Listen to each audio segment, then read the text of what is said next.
Welcome to Hybrid Transactional and Analytical Processing, or Analytics Processing. I'm Kevin Goldstein. I'm with NEEVE Research. If any of you caught my last presentation, you realize I talk a bit fast, so I'm going to try to slow down on this one. So a little bit about ourselves. We're NEEVE Research. We're headquartered in Silicon Valley, and we're also the creators of the X platform, which is a project that really came into being from the inflection point of realizing that 64-bit computing is really becoming ubiquitous across all different products, and the cost of RAM is dropping, right? And that's giving the rise to a whole new class of applications that are keeping their entire state in memory. We have a core platform, which is the X platform, which is a memory-oriented platform, and it's built for writing business applications that keep all those memory and state. It's part of that. It's a platform for those new class of applications where you don't have to build all of that yourself. It makes authoring these applications a lot more simple, and we try to leverage hardware to its fullest. We're also really, really passionate about high-performance computing, and in that view comes the fact that we need to be able to do horizontal scaling of our platform. We're currently deployed in Fortune 100 to 300 companies. The reason that 300 came into being is one of our clients, we're sitting around the table saying we're deployed to Fortune 100 companies, and our client got mad, said, hey, we're at 278. Don't keep us out of that list. So suddenly, there we go, Fortune 100 to 300. We're deployed on Wall Street doing trading, high-performance trading flows with an average of around 10 microseconds. And we have an e-commerce deployment as well, where we have where high throughput is more important than latency, and we're doing a lot heavier analytics on that side. So today's talk, a little bit, what we're going to do about, we're going to talk about HTAP, which is in general all about leveraging transactional data and trying to provide real-time insights into transient data while it's in motion, right? What you basically want to do is react more quickly to that in-flight data, to that transient data. We're going to try to talk about some of the architectures in HTAP. Right, lost my mouse. There it is. We're going to talk about some of the architectures that are in HTAP, and we're going to look at some of the ones that are out there today and try to explore some of their failings. Then we're going to introduce the X platform, and we're going to show what our take on HTAP is and talk about some of the strengths that we bring into this problem space, as well as some of the weaknesses. So spoiler alert, very low weaknesses, very high on the strengths, but it is what it is. And then finally, we're going to try to close with some example use cases. I'm going to try to provide concrete examples throughout here. These are all things that we've actually successfully worked on. So right off the bat, HTAP, we know it's a term coined by Gartner in 2014, and it was in response to observing new technological trends and architectures, primarily centered around how you use storage, primarily around the architecture's deployment for in-memory computing specifically. We are built around streaming technologies. That is clearly going to be incredibly important for that technology, but it's not all about it. It's intimately related. HTAP is all about processing data that's in motion while it's flowing in a timely manner, right? So being able to process those events in the now, being able to identify those ephemeral business moments characterized by data that is transient is the important thing. A good example of the HTAP use cases are consider that an e-commerce use case where a customer is browsing through their product histories. They are indeed clicking on individual products. We want to be able to possibly draw on their social feeds to figure out what the preferences of each of these users are. We want to be able to check with our partner portals for pricing information. We want to load competitive pricing information for our own products, and then bring all of those in to provide context or the data in the now and provide more relevant product recommendations. That's really HTAP at its core. It's the ability to capitalize on these transient business opportunities while the data is in flight, and be able to take advantage of them much more easily while still happening in real time. So some good examples of this is, I'm sure everyone's seen a list similar to this, but some good examples to this is the credit card processor, where more and more we're hearing that people want to keep not just the last months or last few records of an individual's records in memory, but their entire history. So when you suddenly start talking about credit card processors and they're doing fraud detection, and you ask them and you say, well, how much of the user's history are you talking about? A lot of their responses were 5 years ago used to be, oh, 5,000 records or something of the sort, and now they're saying all of it. I've been a credit card member with XYZ for 25 years. How much transactions? All of it. From the beginning of what you've started doing to now is in place, right?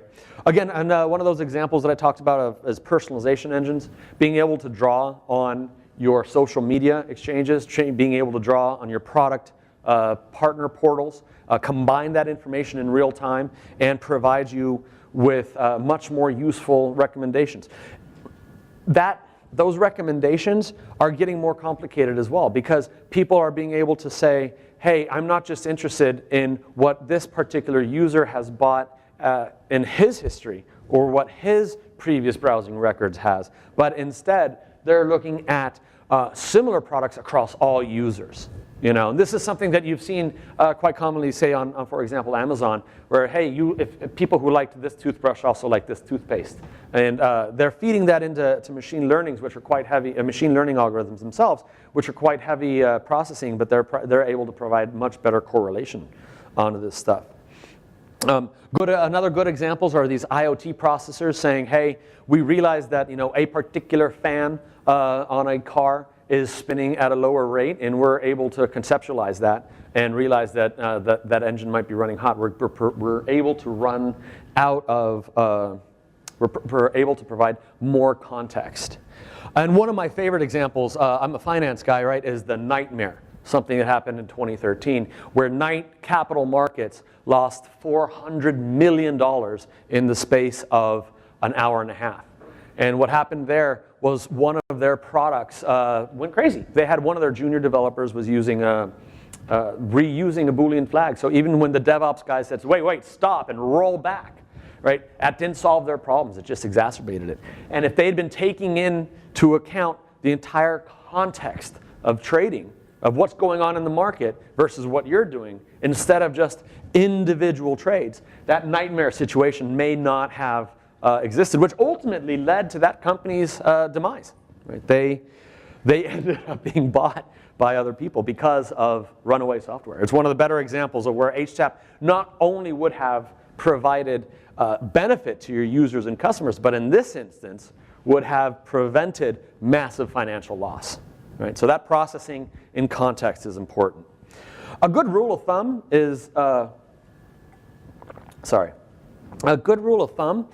that if you've placed a lot of your business logic or a lot of your analytics logic on the front end, if your browser is using JavaScript and doing some heavy analytics and heavy things of the sort, then HTAP is probably a good use case for you guys to work with. Great. So if we look at some of our needs, when we talk about HTAP, they're really broken up into two different areas, non-functional needs and the business needs.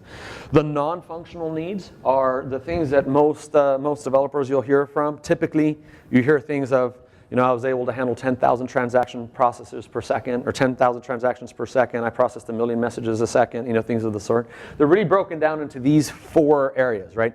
There's performance, scale, reliability, and availability. Now, performance, I just gave that example. That's typically we're processing 10,000 transactions per second.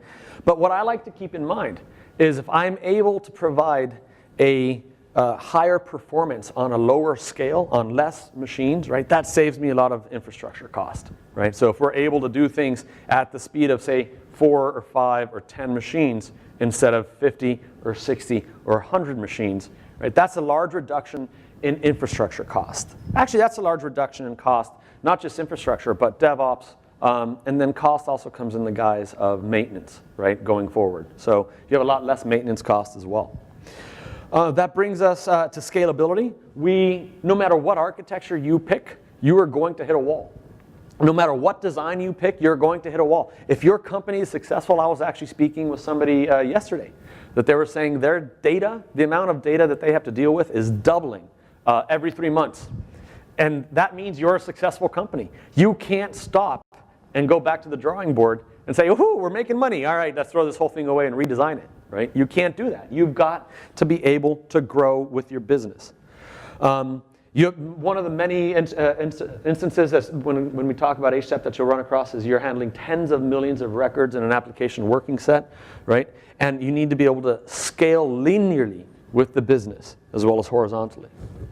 Reliability and availability are incredibly important. Like we've moved away from the monolithic architecture that doesn't have a backup, that is not hot swappable, and in the event that you have one infrastructure failure and your entire system comes down, right? You need to be able to move at the speed of memory, and you need to be able to do so reliably and comfortably, knowing that you're not going to have an outage, right? From the non-functional needs, right now we're talking about the business needs. We know that we need the ease of use for agility, right? That's part of those ephemeral moments. Those moments that didn't exist before. I've identified a new need. I can't go to the drawing board and put down a software circuit diagram that's hundreds of pages large in order to deploy a new piece of functionality. I need to be able to very, very quickly take account into that, deploy something, and get it up and running where I'm taking advantage of that transient business moment.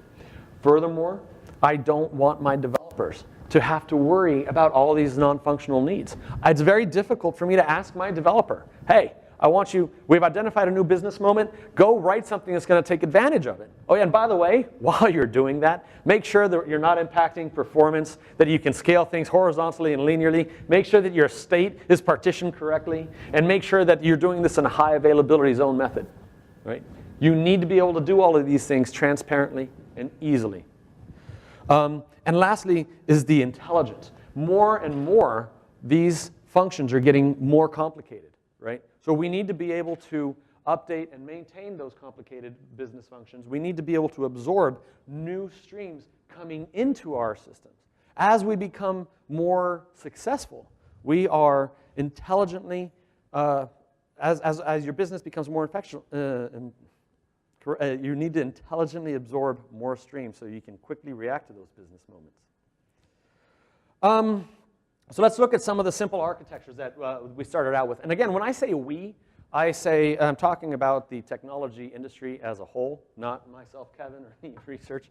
So this is where we started out, right? Where we have a request stream coming in here.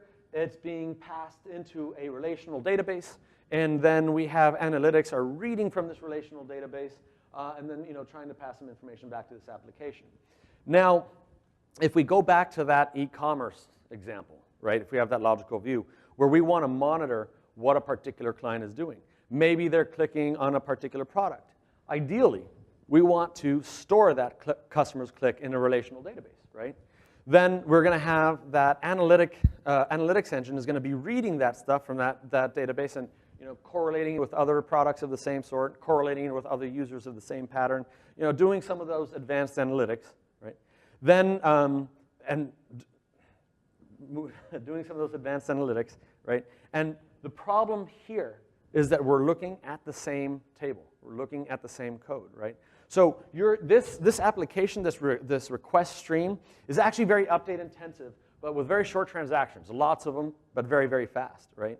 While this read intensive, these analytics are read intensive, but they're very long running transactions, right? They take a long time to finish their stuff, and while they're doing it, they've locked that entire table. So either one of the two people are locked out. While your long-running transactions are being processed, you can't add more events from your stream.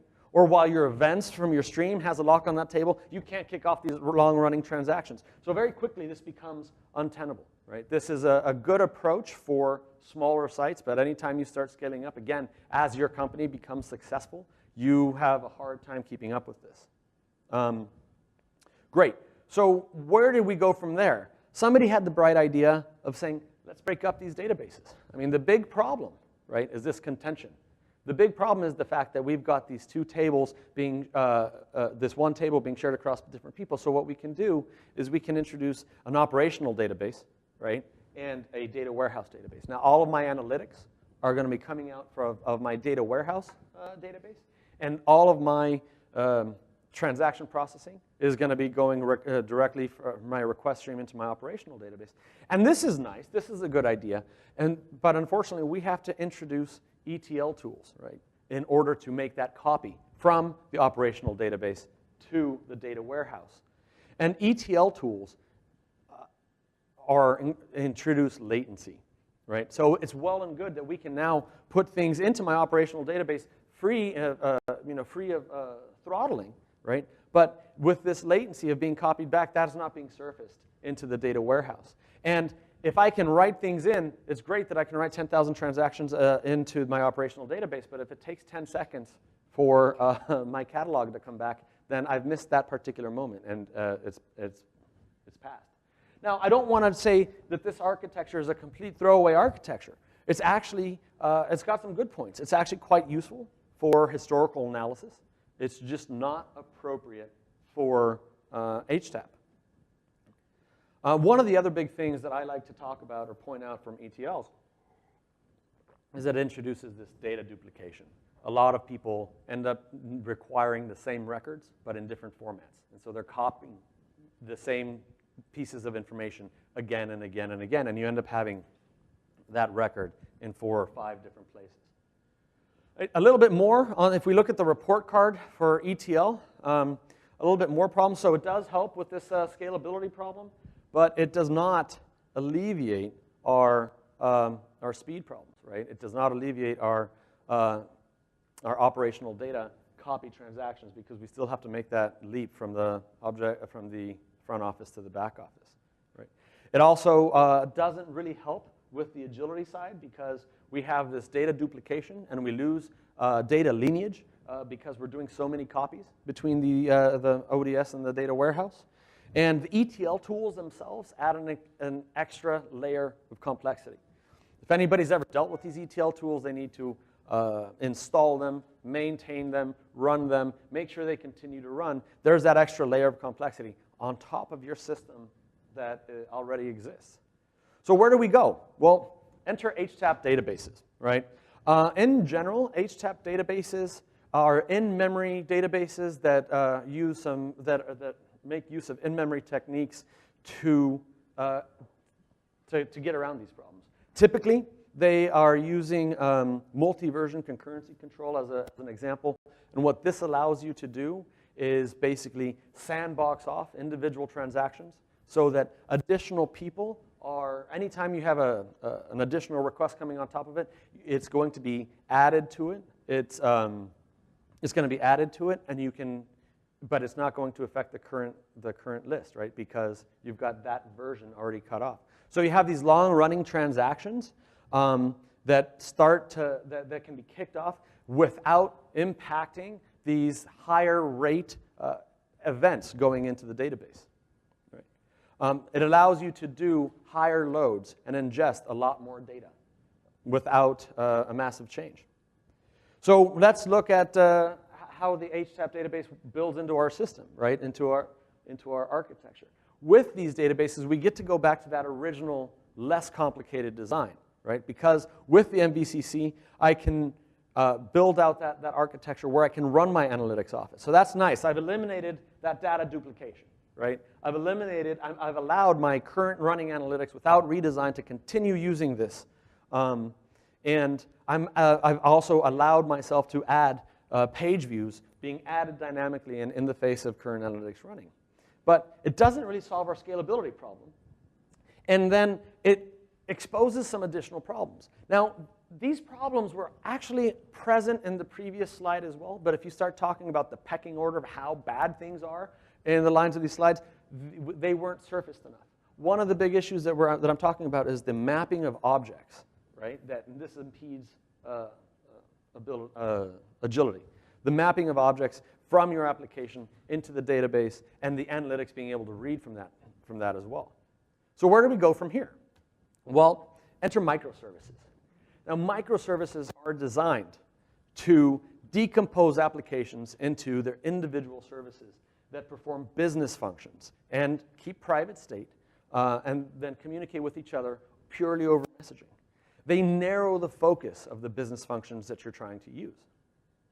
There are a lot of really, really good benefits of using microservices, but I'm only going to mention a couple of them. They're really good for scalability, right?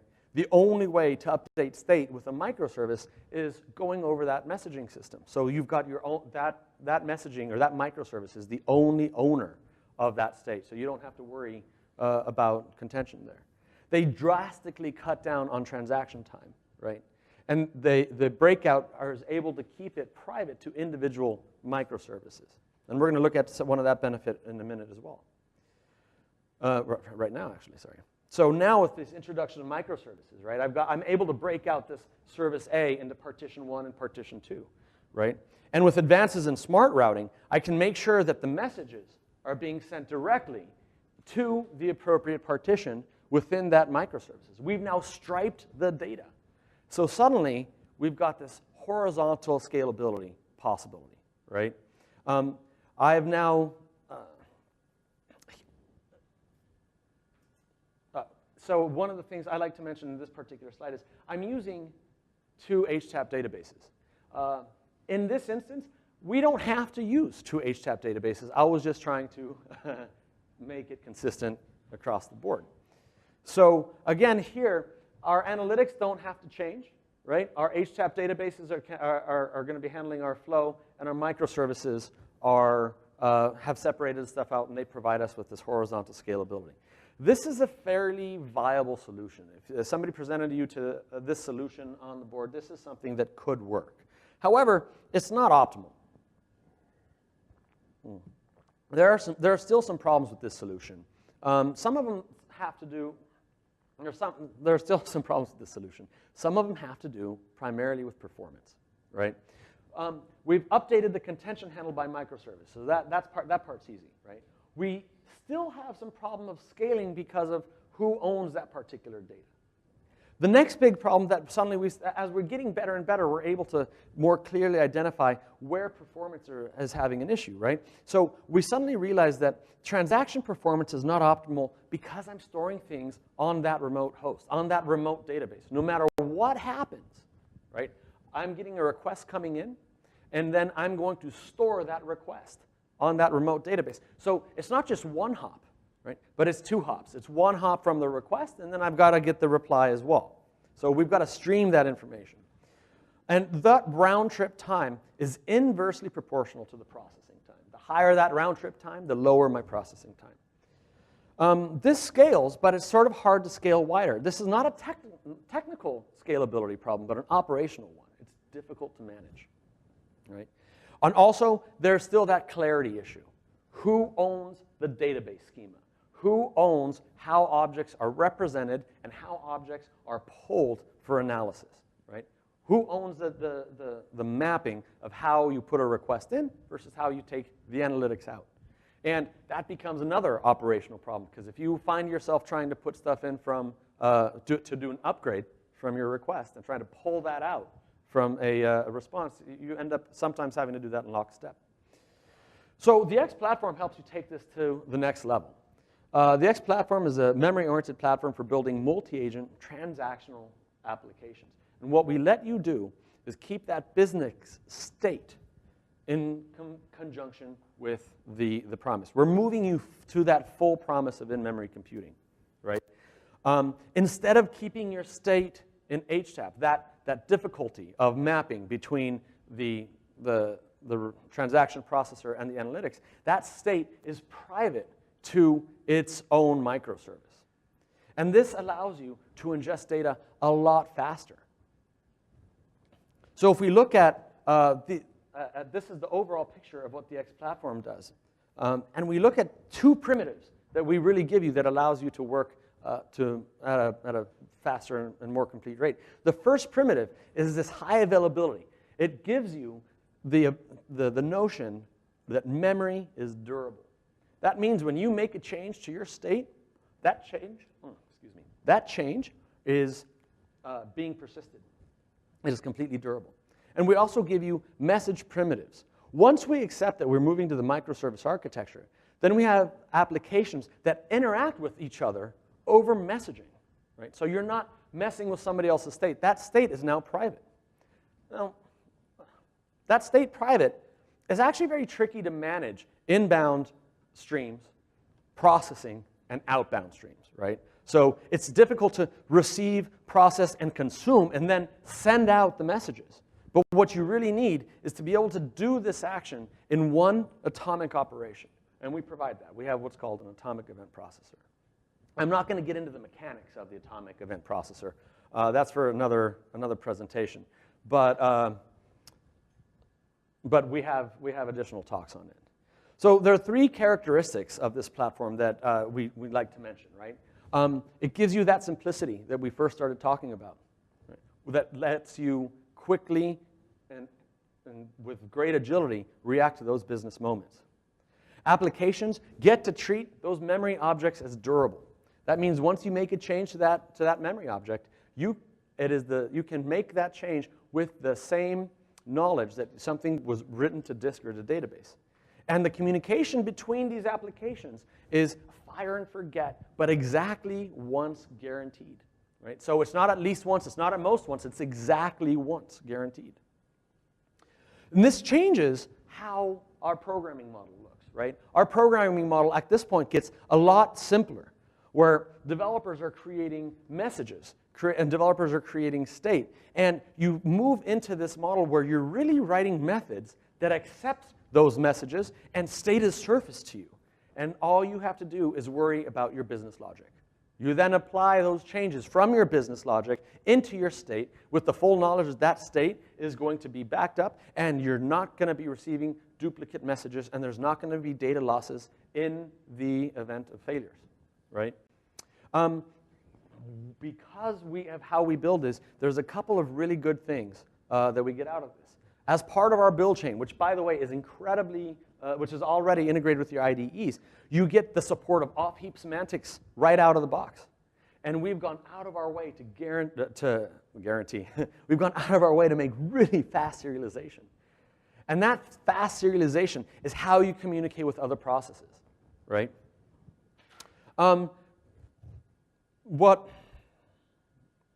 Right, so now if we go back to that picture, right, and we're able to say what is happening here, we now notice that that computation of analytics and that statement of state, the state is kept on its own by that particular process.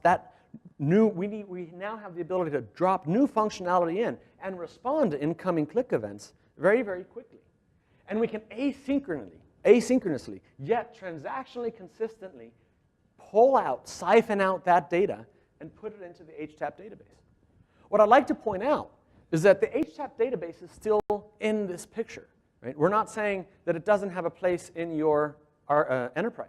That HTAP database is still there. It's just how you interact with it may have changed. But your analytics are still going to continue running the way that they're running, and your analytics are going to still continue working the way that they do. We're also using smart messaging and content-based routing to move our messages not just to the correct application that you're dealing with, but the correct instance of that application that you're dealing with. And of course, everything, even in this picture, is running in high availability mode. You have a service A with a partition 1, which still has its primary and backup. So any changes that you make to state are durable. A little bit more about how reliability works. I don't want to go into it greatly, but we do break things down into swim lanes, and that's part of that smart routing, right? That's part of that message trafficking being partitioned within, or content-based routing, sorry, that message is going to be partitioned down into swim lanes, where we're going to pass the appropriate message to not just the appropriate application, but to the appropriate instance within that application, right?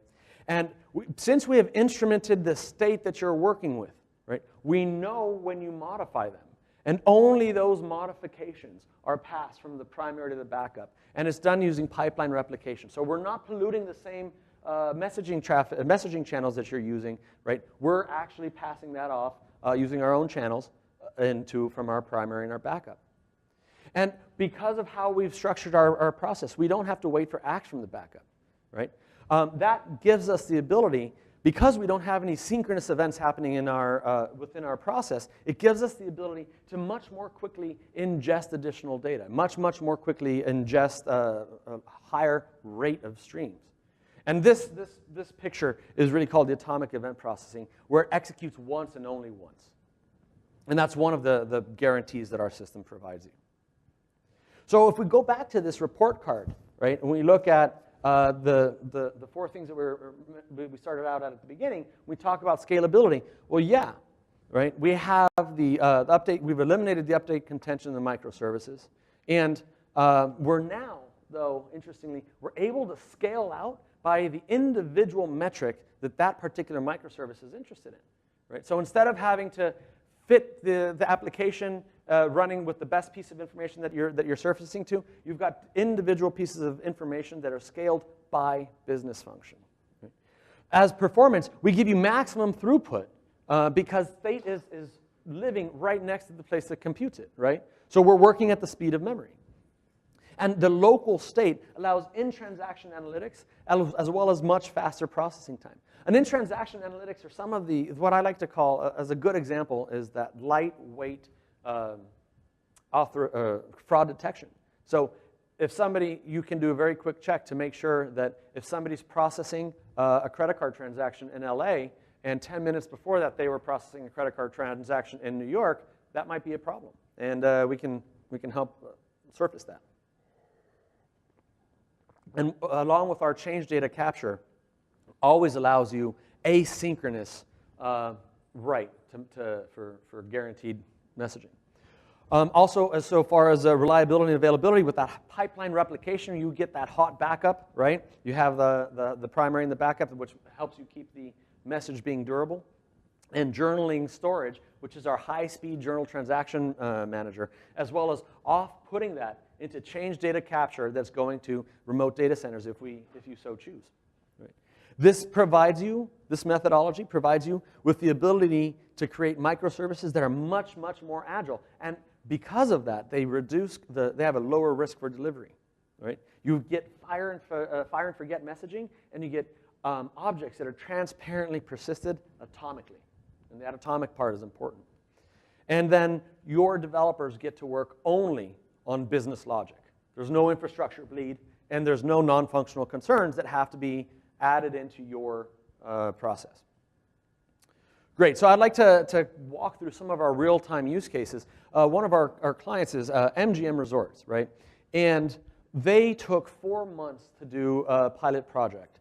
Since then, they've grown their, they took 4 months to do one of the pilot project, and they started out having 50 servers. And these 50 servers had 126 gigabytes of data, of heap memory. And with our new system, we went down to 4 servers, which is running 10 services, right? All state, reference data, catalog data, everything that you can think of is now sitting on those 4 servers. And we're keeping somewhere along the lines of a terabyte of data in memory. We're able to pull in a full 14 months dynamic pricing and response into the website. And the ROI, we're dealing with somewhere along the lines of $1 billion a year on that. There's over a 2,000% increase in ROI because with the introduction of this technology, they were able to go from $250,000 a month to about $10 million a month. Again, going back to the digital transformation, this is one of the poster childs of having run through a digital transformation. Another really good example is the single sign-on storage. Once you learn how to use our product, you can do things that otherwise seem very complicated very easily and very quickly. The MGM Resorts International also created a single sign-on product, and they authored it somewhere along the lines of 3 hours. I mean, it took longer to get deployed to production after you go through QA and hardening and making sure there's no bugs and all of this stuff. But they built this in about 3 hours, at least the initial case.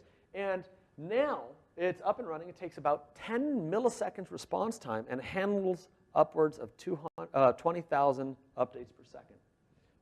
The bottleneck here, by the way, is not the X platform. The bottleneck here is the messaging service that they decided to use. So there's a lot of expansion and room for growth for us to be able to work with that. Another use case, and this is one of the favorite ones people like to hear about, is the fraud detection.